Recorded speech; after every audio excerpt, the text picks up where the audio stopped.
देखते हैं एक्सरसाइज 1.3 का question number first. Right the following in the decimal form.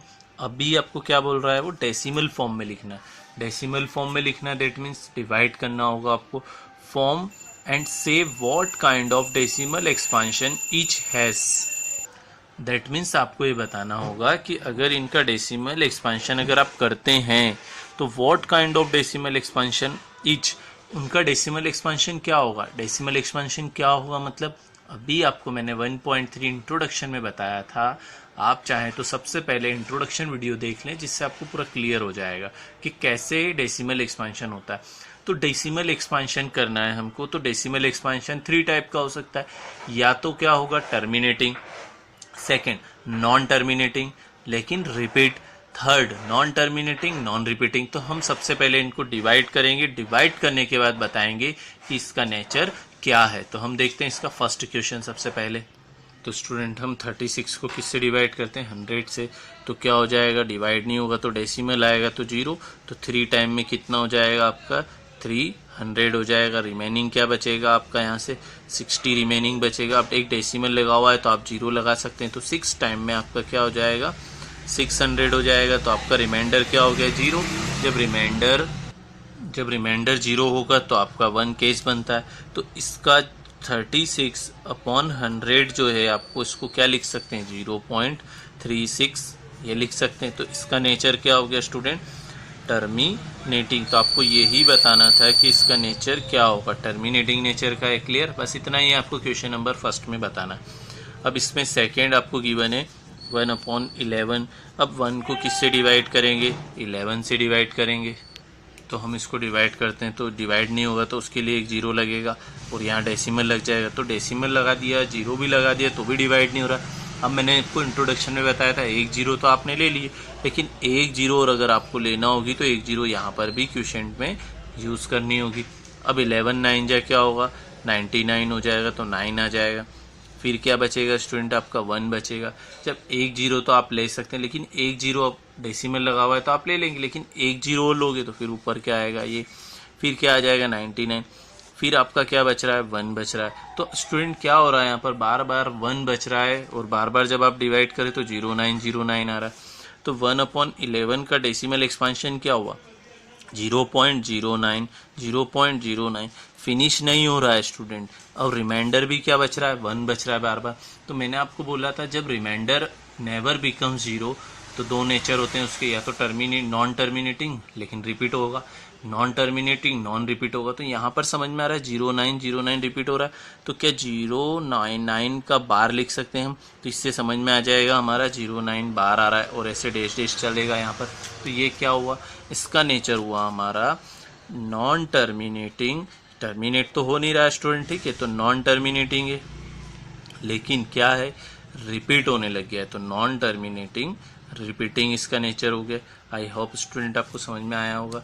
इसके बाद आपका जो थर्ड पार्ट है वो देख लेते हैं। थर्ड पार्ट आपको मिक्स्ड फ्रैक्शन में दिया हुआ है, तो इसको सबसे पहले हम फ्रैक्शन के फॉर्म में चेंज कर लेते हैं। तो 8 4 जा 32 + 1 कितना हो जाएगा आपका, 33.8 हो जाएगा। क्लियर, इन दोनों का मल्टीप्लाई करते हैं और इसको प्लस करके डिनोमिनेटर जो है वो एज इट इज़ लिख देते हैं। अब क्या करेंगे, 33 को हम किससे डिवाइड करेंगे, 8 से डिवाइड करेंगे। जैसे हम 33 को 8 से डिवाइड करें तो 8 4 जा 32 आ जाएगा। फिर क्या होगा, रिमाइंडर 1। अब 1 तो 8 की टेबल में आता नहीं, तो डेसिमल लगाएंगे। डेसिमल लगाएंगे तो यहाँ पर क्या होगा, 0। तो 8 1 जा आपका 8 आ जाएगा। फिर रिमाइंडर क्या बचेगा आपका, 2 भी नहीं आएगा, तो डेसिमल लगा हुआ है तो एक 0 आप लगा सकते हैं। तो 8 2 जा 16 हो जाएगा। अब जैसे ही 16 होगा तो क्या बचेगा, 4 है तो एक 0 आप लगा सकते हैं। तो क्या हो जाएगा, यहाँ पर एक 0 हो जाएगा। जैसे ही एक 0 आएगा तो 8 5 जा 40। तो क्या हो गया, 8 5 जा 40।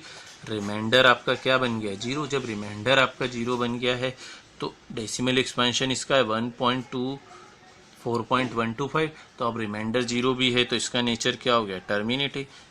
तो इसको क्या लिख देंगे हम, टर्मिनेटिंग लिख देंगे। अब इसका जो फोर्थ पार्ट है हम वो देख लेते हैं। तो फोर्थ पार्ट हमारा है 3/13। कितना है स्टूडेंट, फोर्थ पार्ट है हमारा 3/13। मतलब 3 को हमको किससे डिवाइड करना है, 13 से डिवाइड करना है। तो हम देख लेते हैं क्या 3 को 13 से डिवाइड कर सकते हैं, नहीं कर सकते। तो क्या यूज़ करना होगा, डेसिमल। डेसिमल जैसे ही हम यूज़ करेंगे तो क्या हो जाएगा, पॉइंट लगा देंगे तो 1 0 यहाँ हो जाएगा, तो 13 2 जा 26 हो जाएगा। अब इसमें से इसको माइनस करेंगे तो 4 आएगा, डेसिमल यूज़ किया हुआ है तो 1 0 आ जाएगा। जैसे 1 0 आएगा फिर हम टेबल बोलेंगे 13 की, तो 13 3 जा 39 आ जाएगा। फिर आपका रिमाइंडर क्या हो गया, 1 हो गया। 1 0 आप यूज़ कर सकते हैं। 1 0 आपने यूज़ किया है तो उस 1 0 को यूज़ करने पर 13 से डिवाइड हो रहा है क्या 10 का, नहीं हो रहा है। तो क्या करना होगा, आपको फिर से 1 0 और यूज़ करना होगा। तो हम क्या करेंगे, 1 0 यहाँ पर भी लगाएंगे और 1 0 यहाँ लगाएंगे, तो 13 की टेबल जब हम बोलेंगे तो 91 आएगा 7 टाइम्स में। ठीक है, तो ऐसे क्या हो रहा है, हम डिवाइड कर रहे हैं। फिर क्या बच रहा है हमारा, 9 बचेगा। 9 बचेगा तो हम 1 0 यूज़ कर सकते, तो 90 हो गया। 90 जैसे हुआ तो फिर हमारा क्या हो जाएगा, 6 टाइम हो जाएगा। 6 टाइम में हमारा आ जाएगा 78। 78 जैसे ही आ जाएगा। स्टूडेंट, इसके लिए आपको टेबल लर्न होना बहुत ज़्यादा ज़रूरी है, नहीं तो आपका बहुत टाइम वेस्ट होगा, आप कब तक मल्टीप्लाई डिवाइड करते रहेंगे। ठीक है, तो इसलिए टेबल लर्न कर लें आप 1 to 20 तक, जिससे आपको बहुत ईजी हो जाएगा। क्लियर। अब आपका रिमाइंडर यहाँ से बचेगा 12। 12 नहीं आएगा तो फिर 120 हो जाएगा, तो 120 हो जाएगा तो क्या हो जाएगा, 120 जैसे ही होगा तो 13 की टेबल बोलेंगे, तो 120 आया तो 117 आ जाएगा। कितने टाइम में, 9 टाइम में 117 आ जाएगा। तो अब रिमाइंडर यहाँ से क्या बचा आपका, 3। जैसे ही 3 रिमाइंडर बचा है तो 1 0 लगा सकते हैं, तो ये 30 हो गया। इसका मतलब क्या स्टूडेंट, जहाँ से आप स्टार्ट हुए थे वहीं से वापस स्टार्ट होने जा रहा है 30। फिर क्या होगा 26, फिर रिमाइंडर 4 बचेगा, फिर 40, फिर आपका 39 आएगा, फिर क्या होगा 10, फिर ऐसे क्या बनता जाएगा। तो इसका मतलब क्या हुआ है कि आपका जो ये नंबर है 2 3 0 7 6 9 के बाद वापस क्या आने लग गया है, 2 3 ऐसे क्या होने लग गया, रिपीट होने लग गया है। मतलब क्या हो गया है का, ये जो ब्लॉक है पूरा ये वापस से, मतलब कितने डेसिमल एक्सपेंशन, 1 2 3 4 5 6 6 टाइम डिवाइड के बाद ये वापस से क्या होने लग गया, रिपीट होने लग गया है। तो इसका नेचर भी क्या हो जाएगा, नॉन टर्मिनेटिंग बट रिपीटिंग। क्या नेचर हो जाएगा इसका, नॉन टर्मिनेटिंग बट रिपीटिंग। तो क्या स्टूडेंट, इसको हम ऐसे लिख सकते हैं, डैश डैश लगा दिया, तो इतनी बार नहीं लिखने से अच्छा है कि डायरेक्ट क्या लगा दो, बार लगा दो।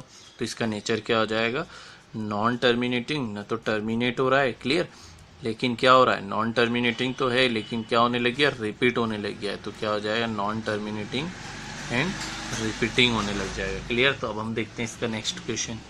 तो हम क्या करेंगे, अब 2 को 11 से डिवाइड करते हैं, डिवाइड नहीं होगा तो उसके लिए डेसिमल लग जाएगा और 0 हो जाएगा, तो 11 1 जा 11, क्या रिमेनिंग रह जाएगा, 9 रह जाएगा आपका रिमेनिंग। यहाँ से 9 रह जाएगा तो आप क्या यूज़ लगा सकते हैं, 0 लगा सकते हैं, तो 11 8 जा क्या हो जाएगा, 88 हो जाएगा। फिर आपका क्या रिमेनिंग रह जाएगा, 2। जैसे 2 रिमेनिंग रह गया, 1 0 लगाएंगे तो वापस क्या आ गया स्टूडेंट, आपका 20। जैसे ही आपका 20 आएगा तो स्टूडेंट क्या हो गया है, रिपीट होना स्टार्ट हो गया है। क्या हो गया, रिपीट होना, मतलब क्या हो गया, 2/11 को आप लिख सकते हैं 0.1818 डैश डैश डैश और 0.18 बार। तो इसका नेचर क्या हो गया, नॉन टर्मिनेटिंग बट रिपीटिंग। तो ये भी क्या हो जाएगा आपका, यही हो जाएगा। तो लिख देंगे हम ये। अब इसका नेक्स्ट पार्ट जो है वो है ये। ठीक है, अब इसको हम डिवाइड करेंगे तो डिवाइड नहीं होगा, तो डेसिमल लगा लेंगे। डेसिमल लगाएंगे तो 1 0 लगाएंगे तो 4 की टेबल कितनी बार बोले कि 3290 से कम आए, तो 8 4 जाए 32 होता है, तो 32 आ जाएगा, तो 8 टाइम्स बोल देंगे, तो 32 0 0। अब रिमेनिंग क्या हो जाएगा, यहाँ से रिमेनिंग हो जाएगा, ये आपका 0 है तो 0 में से 0 जाएगा 0, 9 में से 0 गया 9, ये तो एज इट इज है तो 0 हो जाएगा। अब 1 0 आप ले सकते हैं। ठीक है, तो 4 2 टाइम में हो जाएगा 800 आ जाएगा आपका, 2 टाइम में 800 आएगा, तो फिर 100 बचेगा आपका। 100 जैसे बचेगा तो 1 0 आप यूज़ करेंगे तो क्या हो जाएगा, 1 0 यूज़ करेंगे तो 4 2 जा, वापस से 2 टाइम हो जाएगा आपका 800 जैसे ही होगा। फिर आपका क्या बचेगा, 1000 में से 800 गया तो 200 में 1 0 लगा देंगे तो 4 5 जा 20 होता है, तो 5 टाइम्स में 20 और 0 0, रिमाइंडर क्या हो गया 0। जैसे ही रिमाइंडर 0 होगा इसका मतलब क्या हुआ स्टूडेंट, आपका ये नेचर क्या हो गया, टर्मिनेटिंग। 8225, तो इसका नेचर क्या हो जाएगा आपका, टर्मिनेटिंग। तो स्टूडेंट ये था आपका क्वेश्चन फर्स्ट, आपको अच्छे से समझ में आया होगा। अब हम देखते हैं इसका क्वेश्चन नंबर सेकेंड।